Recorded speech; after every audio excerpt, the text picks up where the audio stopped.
முடக்கத்தான் தோசை. பூண்டு, சீரகம், மிளகு எல்லாம் போட்டு அரைச்சிடணும். கீரை ஆஞ்சி வச்சுருக்கேன்.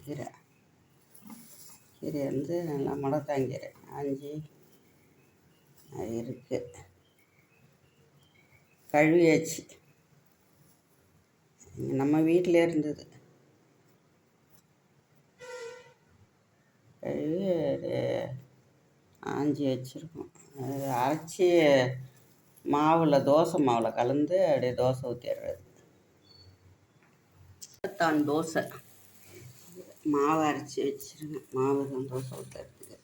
அப்படியே இட்லி மாவில் அரைச்சி வதக்குனதெல்லாம் போட்டு தோசை ஊற்றி வச்சுருக்கேன். 2 தோசை.